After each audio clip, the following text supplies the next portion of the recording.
Dans les profondeurs de l'océan, sur la terre ferme, ou bien dans les airs, certains des animaux qui peuplent notre planète sont nés pour tuer.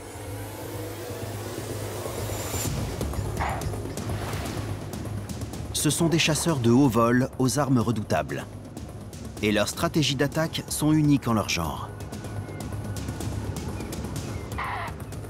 Festin et famine sont les maîtres mots qui rythment leur quotidien. Chaque jour voit se renouveler la lutte visant à garantir le prochain repas. Un prédateur joue sa vie à chaque instant. Pour survivre, il n'y a qu'un seul moyen, tuer.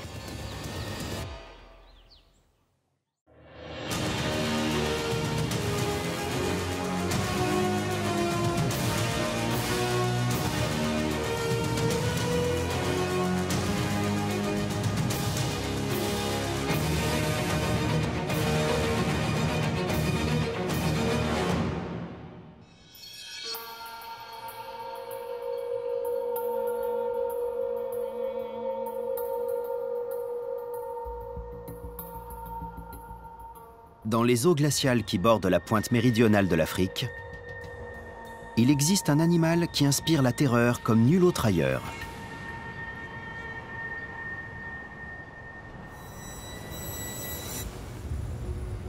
Un super prédateur qui domine la plus étendue des chaînes alimentaires existant sur notre planète.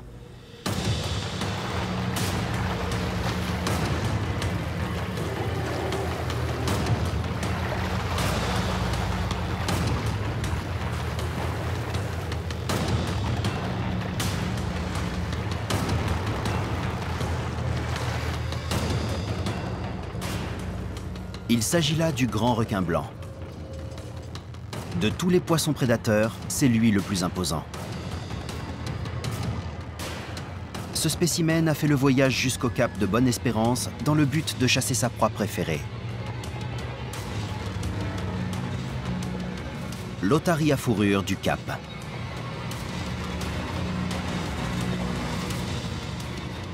Ce mammifère aquatique constitue une proie idéale pour notre requin.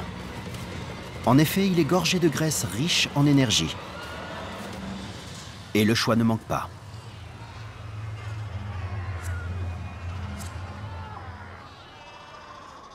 Ce sont pas moins de 70 000 otaries qui forment cette colonie et occupent une petite île située au large de la baie de Falls, non loin de la ville du Cap. Elles sont aussi des prédateurs. L'accès direct à l'océan Atlantique qui entraîne la promesse d'une nourriture abondante fait de cette bande de terre un habitat sans pareil. La colonie tout entière est en pleine effervescence. Chaque année, plus de 12 000 bébés otaries voient le jour à cet endroit précis. Les plus jeunes sont aussi les plus vulnérables face aux grands requins blancs. Ils n'ont aucune idée des menaces qui les guettent dans les profondeurs. Âgés d'1 an, les petits viennent tout juste de terminer leur sevrage. Désormais, alors que débute l'hiver, ils s'aventureront peu à peu vers le large afin d'entamer leur première partie de pêche. Et c'est justement là-bas que leur pire ennemi rôde sans relâche.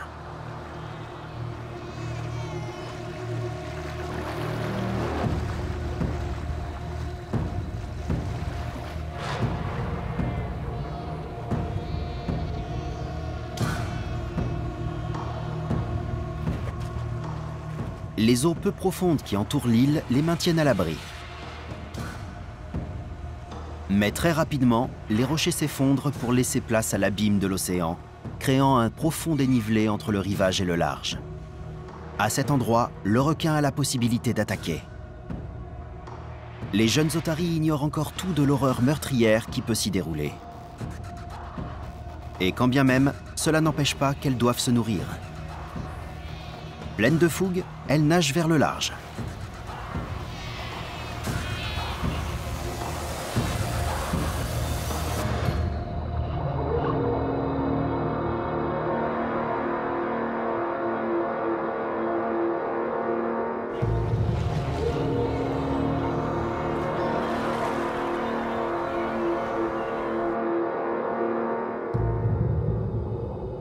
Bientôt de retour sur la berge, la catastrophe les rattrape tout à coup.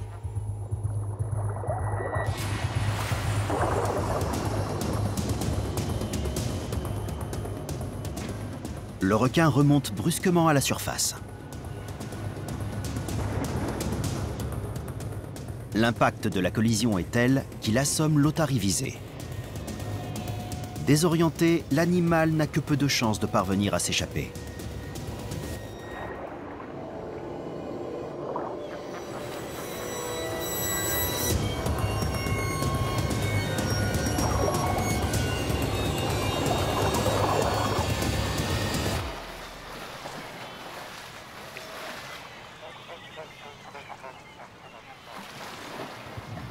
Un dernier coup fatal et la victime est achevée.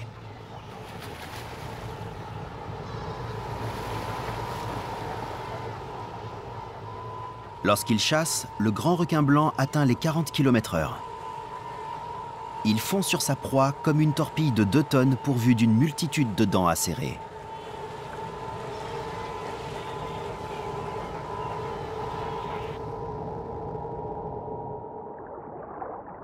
Il est remarquablement rapide pour un poisson.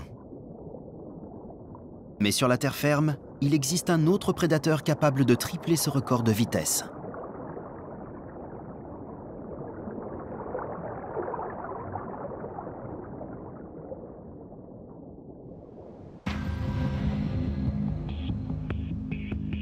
Dans l'immensité de la savane africaine, évoluent quelques-uns des prédateurs terrestres les plus impressionnants au monde. Pourtant, il n'y a qu'un seul fauve qui impose sa loi en termes de vitesse. Le guépard. Considéré comme l'animal le plus véloce de la planète, il est en mesure d'atteindre des pointes de 120 km/h au plus haut de sa course. Une telle rapidité implique de faire des efforts colossaux.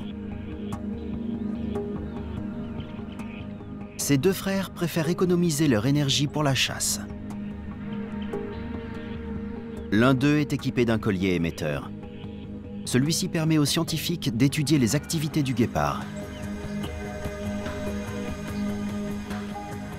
Les 2 frères vivent ensemble depuis la naissance et forment aujourd'hui une alliance qu'on appelle coalition. En règle générale, le guépard est un animal solitaire, mais en restant soudé, la fratrie peut s'attaquer à des proies de plus grande envergure tout en protégeant son territoire des autres mâles.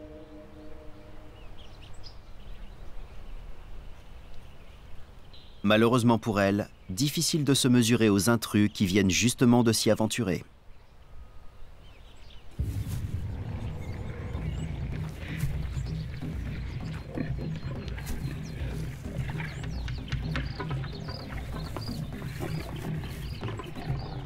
Il s'agit d'une troupe de lions, les fauves les plus puissants d'Afrique. Utilisant la force brute, ils travaillent en équipe. Les lions abattent en priorité les animaux faibles, âgés ou blessés, participant ainsi à la sélection naturelle de leur proie. Dernière victime en date, cette antilope Sing Sing est tombée dans l'embuscade des vigoureux chasseurs.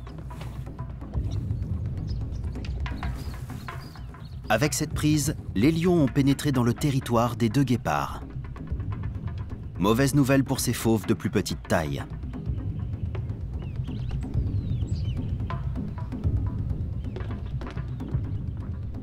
Les lions constituent un ennemi mortel pour eux.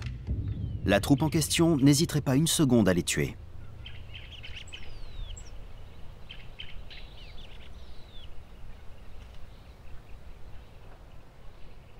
Il ne reste pas d'autre choix à la fratrie.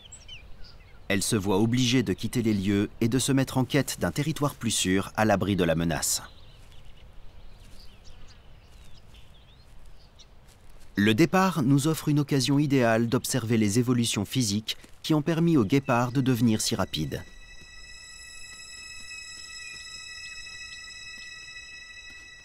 Sa morphologie se rapproche de celle du lévrier. Arborant une carrure svelte et un torse puissant, le corps du félin est conçu pour les accélérations soudaines.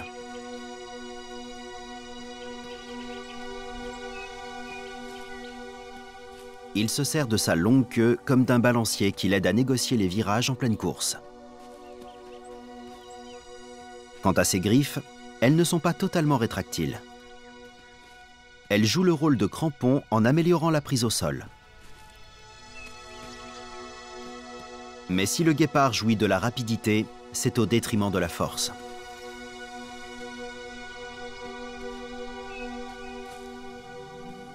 En termes de masse corporelle, il est le plus faible parmi tous les autres fauves du continent.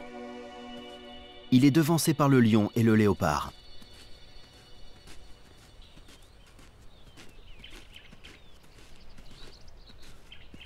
Les deux frères ont bien conscience de la place qu'ils occupent dans la hiérarchie. En gardant leur distance avec la troupe de lions, ils prennent une sage décision.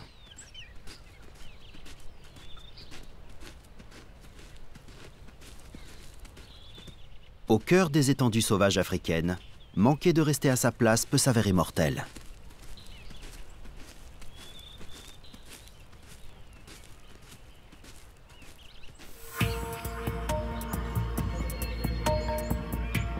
Appartenant aussi à la famille des félins, le caracal est beaucoup plus petit. Il n'en reste pas moins l'un des prédateurs les plus admirables d'Afrique.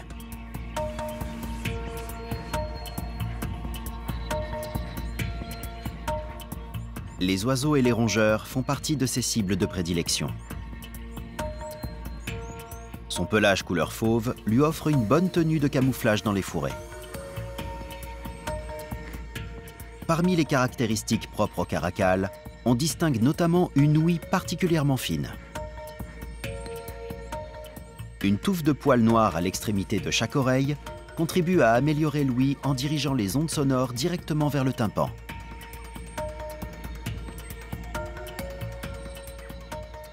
C'est aussi un grimpeur de talent. Il se sert des arbres comme d'une tour de guet.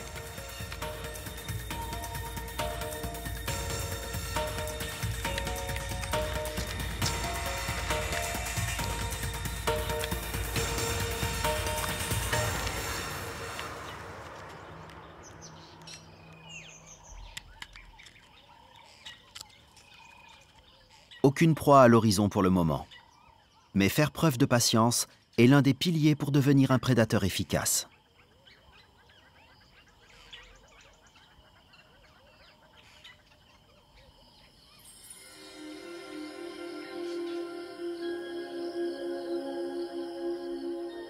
Mais à elle seule, cette qualité ne saurait suffire à rendre un tueur performant. Il est également vital de posséder les armes adéquates.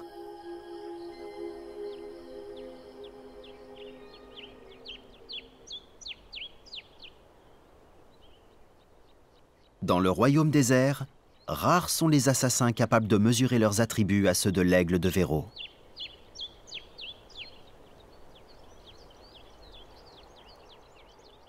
Une des clés qui garantit le succès du volatile réside dans sa vision télescopique. En effet, les yeux de l'aigle possèdent 2 points de focale. Cela lui permet de repérer une proie de la taille d'un lapin à près de 5 km de distance. Sans oublier qu'il déploie une force de frappe considérable. Les serres de l'oiseau se révèlent au moins 10 fois plus puissantes que la poigne d'un humain. Aussi pointues qu'une aiguille, elles sont capables de transpercer la peau et les chairs.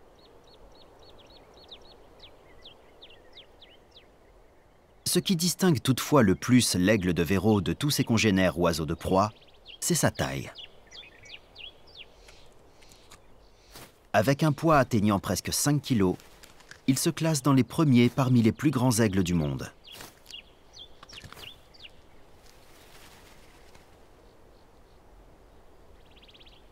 Afin d'apprécier pleinement toute la majesté de ce genre de rapaces, il est essentiel de les observer en vol.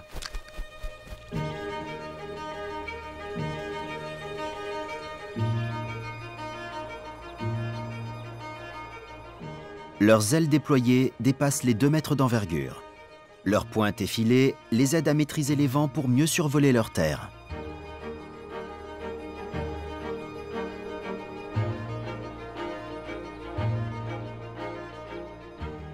l'aigle de Véro garde le même partenaire à vie. Ce couple-là s'est installé au cœur de la région montagneuse du désert de Karoo en Afrique du Sud.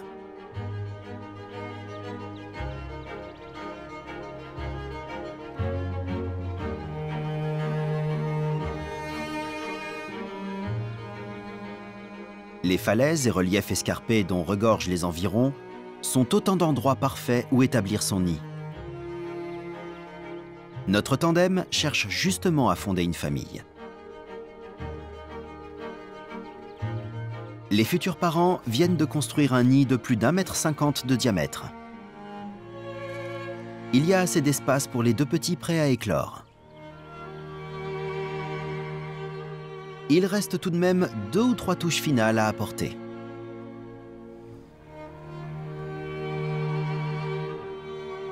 Chacun des 2 aigles ramène donc de quoi achever l'élaboration du nid.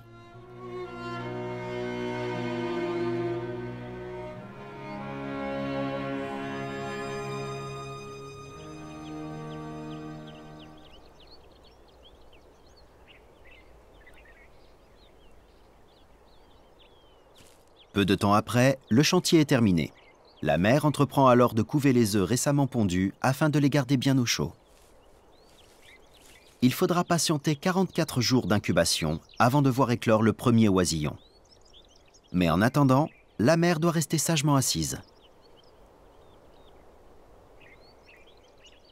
C'est donc à monsieur qu'il appartient de ramener la pitance.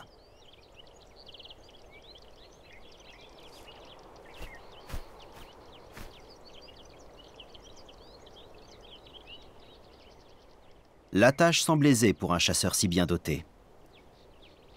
Mais même pour lui, saisir une proie au milieu d'un soi-disant désert n'a rien de facile.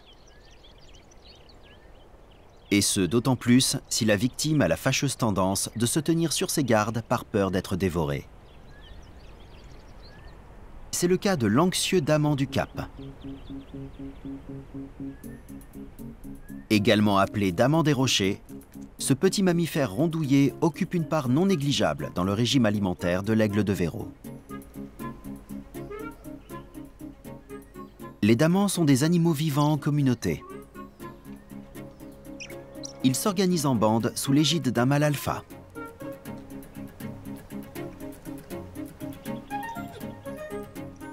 C'est lui qui se charge de patrouiller pour repérer les maraudeurs ailés.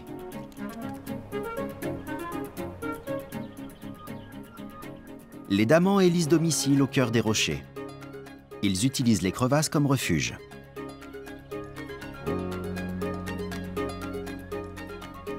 Quand les parages sont dégagés, ils sortent au dehors pour se nourrir de la végétation environnante ou pour prendre un bain de soleil. Ces petites créatures sont de nature craintive et on les comprend. Cette année, le couple de rapaces entend justement profiter de la colonie pour approvisionner ses petits en nourriture de manière stable. Mais n'oublions pas que dans la vie de prédateurs, rien n'est joué d'avance. Le Karoo s'est forgé une réputation d'environnement impitoyable. Les rapaces vont devoir faire preuve d'une détermination à toute épreuve afin d'élever leur progéniture. Et avec les damans sur le qui-vive, ils seront contraints de redoubler d'efforts. Au moment où le prédateur a évolué pour mieux tuer, sa proie a quant à elle évolué pour mieux s'échapper.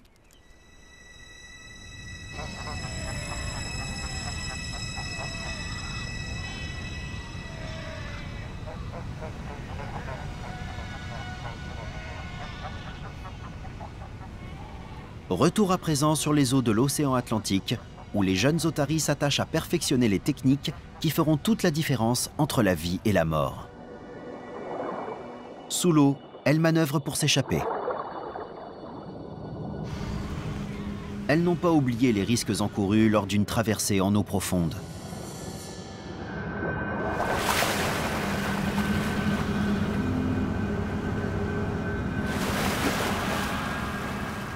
Elles feront tout leur possible pour éviter de se retrouver au menu d'un grand requin blanc.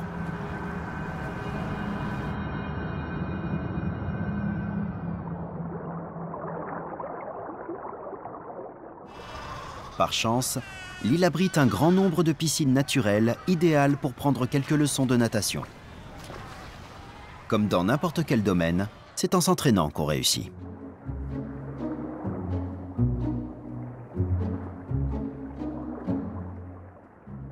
Les plus jeunes n'ont pas encore terminé de développer leurs capacités.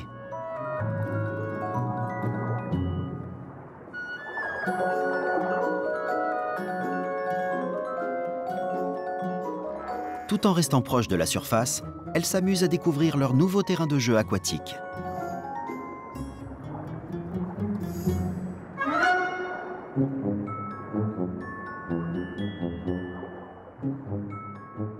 Ce genre d'activité a l'avantage supplémentaire de profiter à la colonie en renforçant le lien social existant.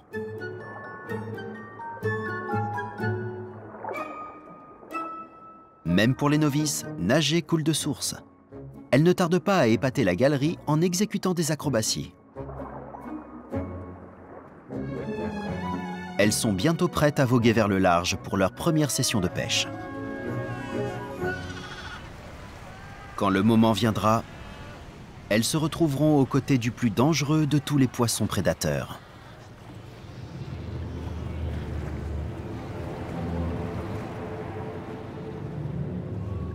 Chaque aspect du grand requin blanc est le fruit d'une évolution qui en fait aujourd'hui un chasseur hors pair. Grâce à la couleur grise de sa face dorsale et à la blancheur de son ventre, il se rend invisible depuis la surface et les profondeurs. C'est d'autant plus vrai lorsque l'eau est trouble.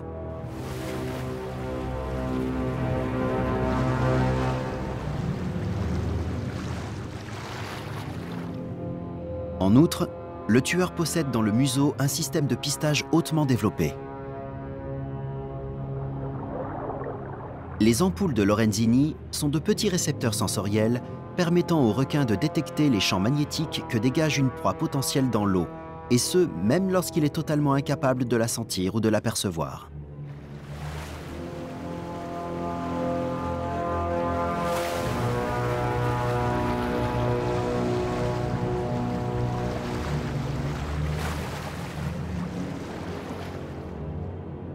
Non pas que notre super prédateur ait des problèmes de vue. Ses yeux s'adaptent parfaitement à la faible luminosité caractéristique de l'abîme marin.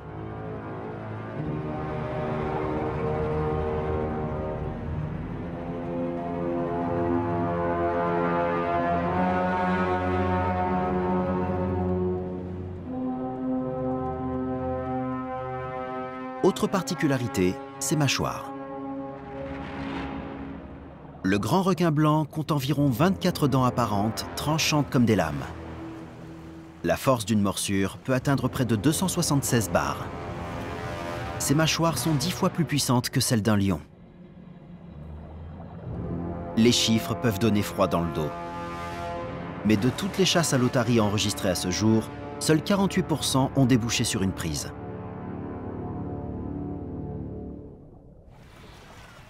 Les otaries adultes ont tout simplement mis au point des techniques pour éviter de se faire dévorer. Au cours de la période hivernale, elles prennent leur distance des zones à risque en début de journée. Car c'est le matin que les requins sont le plus actifs.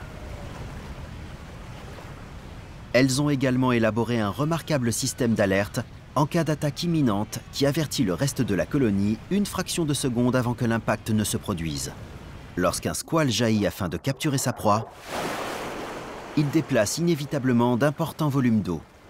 En termes d'hydrodynamique, l'ampleur d'un tel assaut est comparable au passage d'un sous-marin.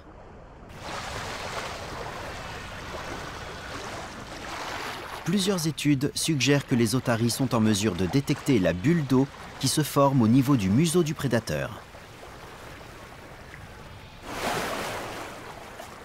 Cela déclenche immédiatement un réflexe instinctif qui les pousse à brusquement virer de bord afin d'esquiver le mastodonte en approche. Mais la manœuvre de repli suffira-t-elle pour échapper à l'un des prédateurs les plus redoutables de la planète ?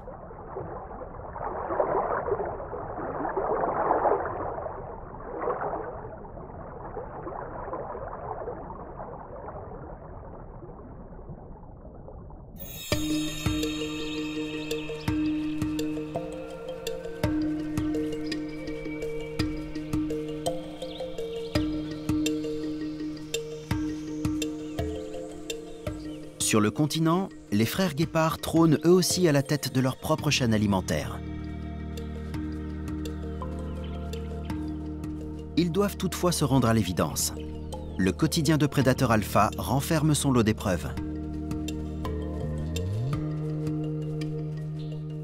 Voilà quelque temps maintenant qu'ils recherchent un nouveau territoire où vivre et chasser, sans risquer de tomber nez à nez avec une troupe de lions. Cet endroit paraît d'ailleurs prometteur. Les deux complices décident d'y annoncer leur arrivée en marquant leur territoire. L'odeur fera office de panneau d'indication à l'attention des autres guépards.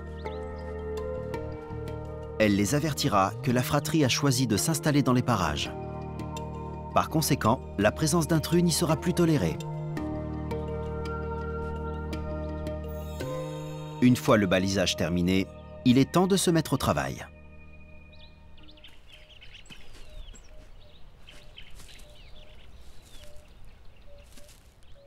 Premier point à l'ordre du jour, dénicher une proie qui soit digne d'être poursuivie.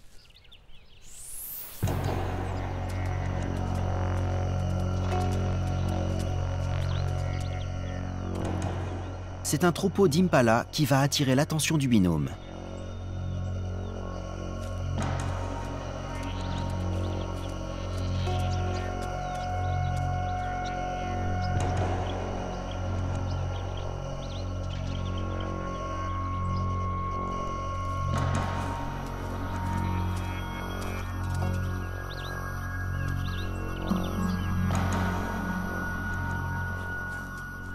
Les impalas ne voient pas le danger.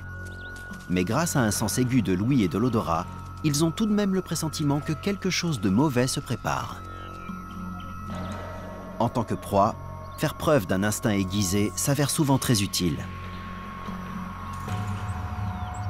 Il est impératif de choisir le moment opportun pour entamer la course.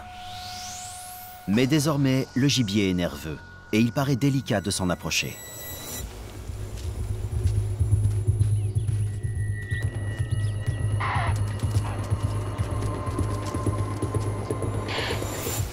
Les frères s'élancent trop tôt, et la cible déguerpit d'un bond. Cette fois, ils devront faire les frais de leur trop grande impatience. Des cris d'avertissement ne tardent pas à retentir à travers le bush. Leur présence n'est maintenant plus un secret. Le guépard consomme de grandes quantités d'énergie au cours de ses déplacements et de la chasse. Dès lors, chaque opportunité manquée accroît davantage la pression qui pèse sur la coalition. Les deux félins ont besoin de manger en moyenne 3 kg de viande par jour. Or, cela fait déjà un bon moment qu'ils jeûnent. Un nouvel échec pourrait avoir des conséquences dramatiques. Parce qu'ils n'ont guère d'autre choix, les voilà qui continuent leur chemin.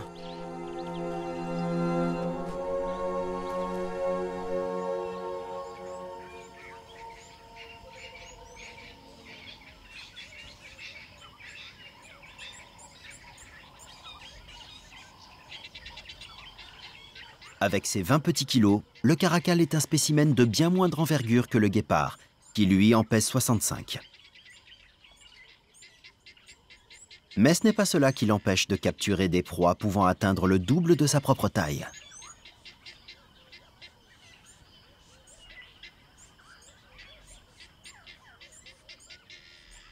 Au vu de son gabarit, il est plus puissant que le guépard. Sans oublier qu'il sait également se montrer beaucoup plus discret.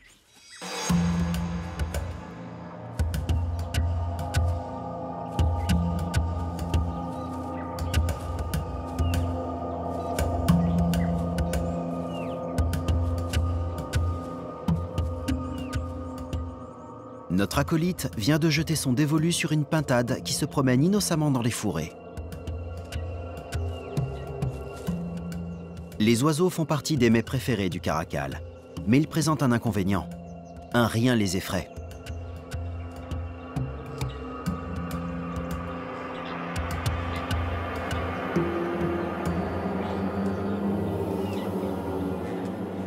Lentement et avec agilité, le félin entame son approche. Au moindre bruit suspect, le volatile prendra la fuite à tire-d'aile.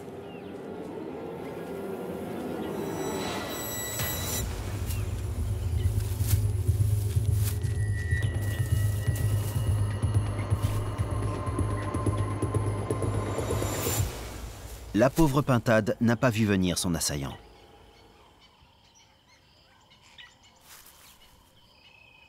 Achever sa proie ne constitue que la première étape. À présent, il faut la dépouiller de toutes ses plumes.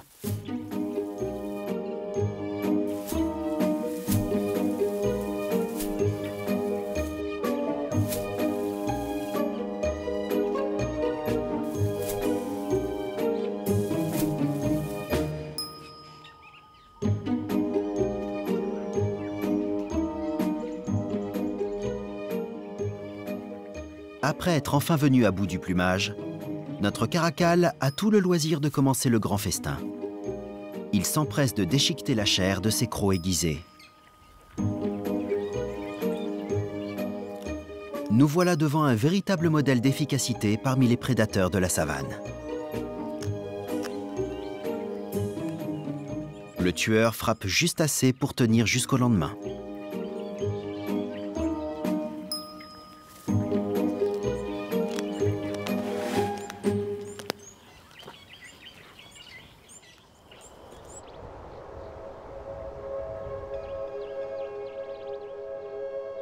En tant que chasseur, il faut se confronter à la dure réalité qui consiste à ne jamais savoir où se trouvera la prochaine proie.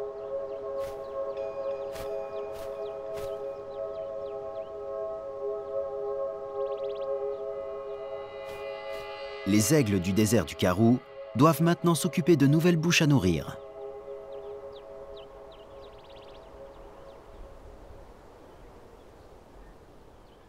Deux nouveau-nés ont rejoint le cercle des prédateurs.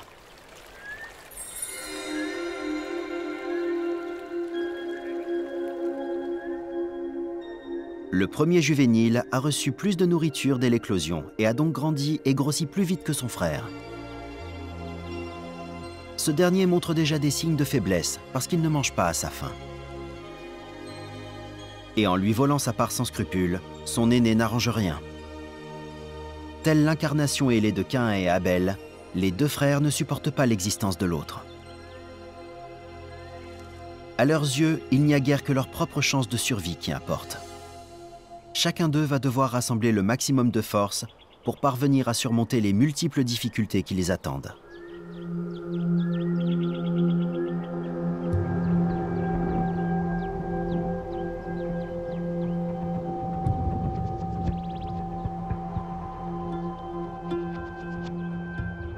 Des vents froids soufflent sur la région du Karoo, entraînant une chute drastique des températures.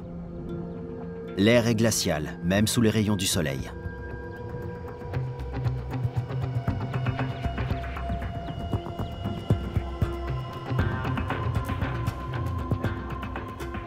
La météo met non seulement les oisillons en danger, mais elle est également source de problèmes pour le couple de parents. Les damans du Cap, leur cible privilégiée, se retranchent dans leurs repères dès que le froid se fait sentir.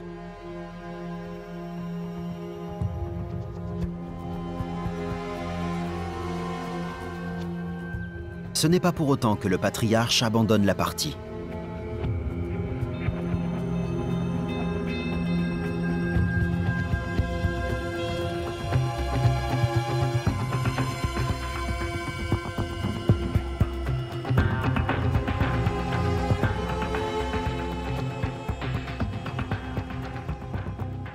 La progéniture doit se nourrir en quantité pour maintenir sa courbe de croissance. À mesure que le temps passe, la mère se fait de plus en plus de soucis. Elle doit impérativement alimenter ses petits sous peine de les voir mourir.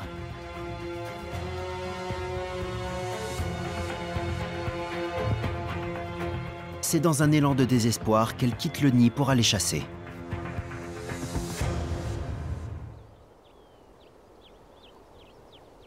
Le duvet immaculé qui recouvre les oisillons isole mal du froid. Abandonnés à leur sort, ils risquent la mort par hypothermie.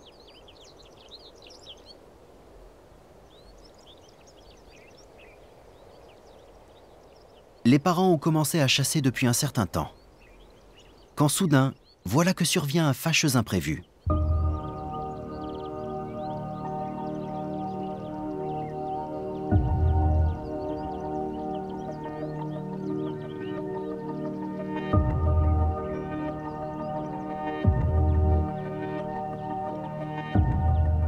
Un intrus. Il s'agit d'un jeune aigle de Verreau en quête d'un territoire à conquérir. Le couple ne tolérera aucun de leurs semblables dans les parages. Encore moins avec une descendance à protéger. Ils décident de passer à l'offensive. Ils attaquent l'invité malvenu en équipe dans l'espoir de le faire fuir.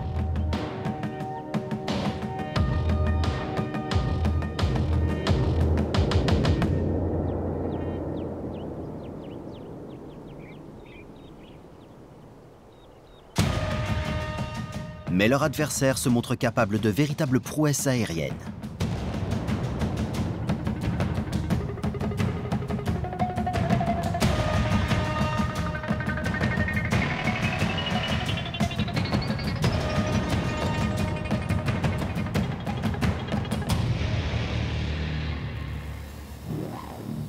Le jeune rapace finit enfin par comprendre la leçon.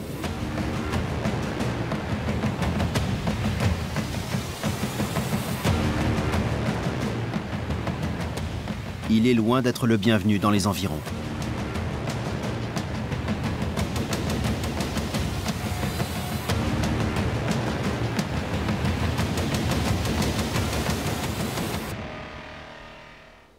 La mère se concentre à nouveau sur son objectif. La chance lui sourit puisque l'air se réchauffe et que quelques groupes de damans émergent pour prendre le soleil.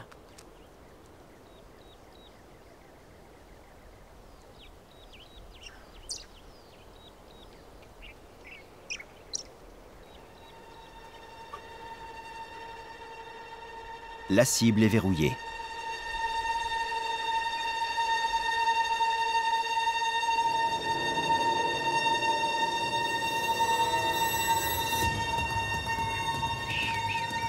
C'est la débandade pour s'abriter.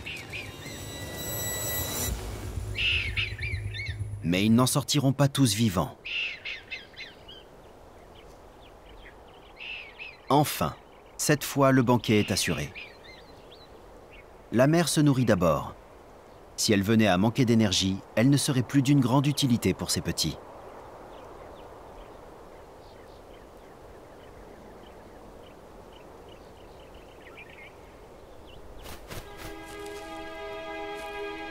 Alors qu'elle rapporte avec elle les restes du cadavre dans le nid, elle constate tout de suite que quelque chose ne va pas.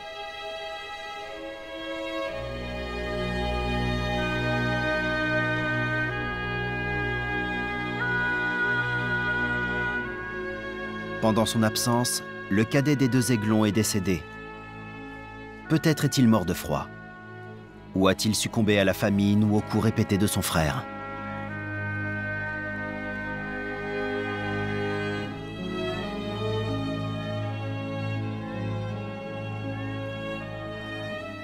La mère se met à dépecer l'animal pour nourrir son dernier rejeton.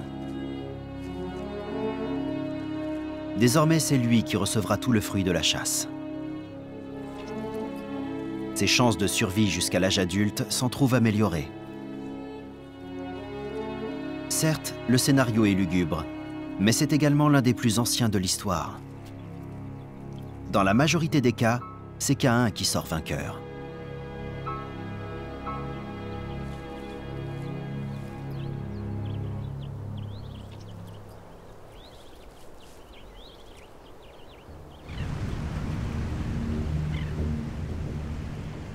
Retour en mer, où le grand requin blanc, lui, n'a pas d'autre estomac à remplir que le sien.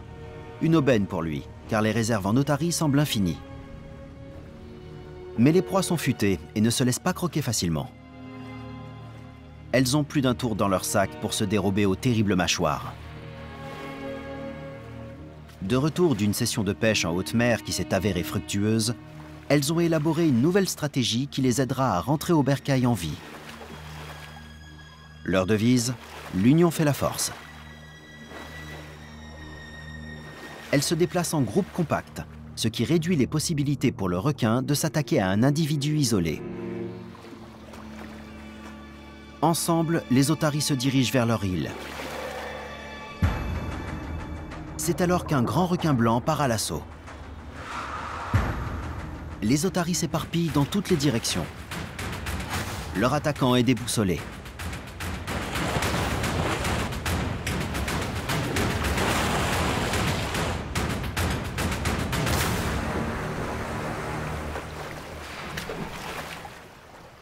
Les heures d'entraînement à la nage et les précautions prises contre les prédateurs ont porté leurs fruits. Ce soir-là, elles rentreront toutes en un seul morceau. C'est une petite victoire pour les otaries, dans un monde où la lutte pour la survie n'en finit jamais. Le grand requin blanc, quant à lui, s'en retourne l'estomac vide. Il y aura toujours quelques proies pour se soustraire aux dents de la mort. Ce n'est pas l'issue, bonne ou mauvaise, d'une seule et unique partie de chasse qui détermine la place occupée par un tel superprédateur marin dans la chaîne alimentaire. On ne mérite de se retrouver en tête du classement qu'après avoir tué avec brio pendant plusieurs centaines de millions d'années.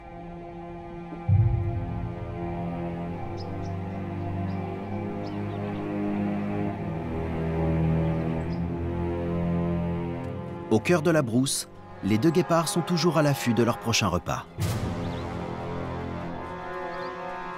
La concentration est primordiale. Sans gibier en vue, leurs jours sont comptés.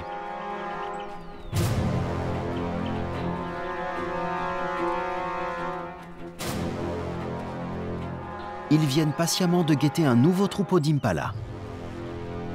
Ils peuvent désormais profiter d'une deuxième chance.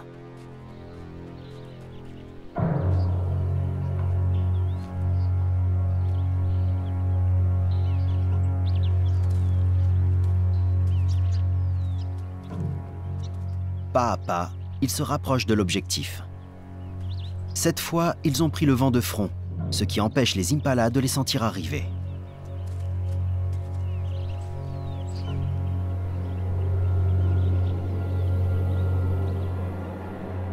Seul un des deux frères se trouve assez proche pour attaquer.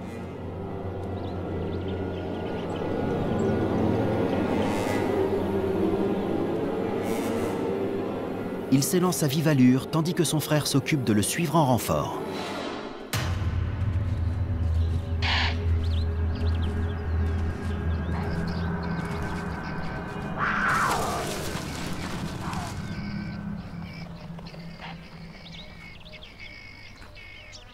Tout leur travail de longue haleine porte enfin ses fruits.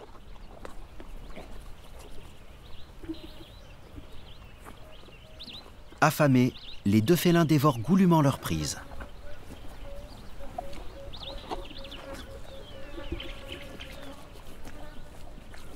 Le guépard n'a pas pour habitude de se remettre en chasse immédiatement, alors il se gave dès qu'il le peut.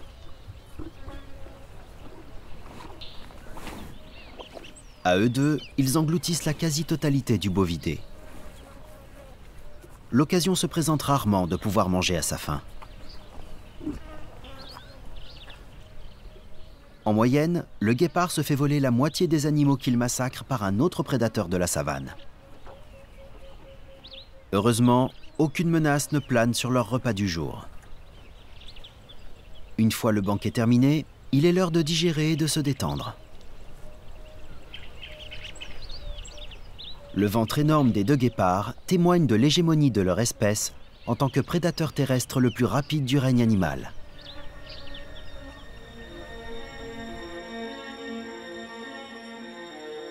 Pour tous les prédateurs, la vie est un défi au quotidien.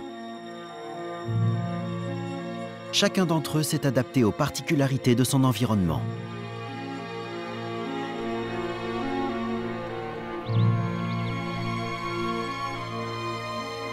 Depuis les cieux,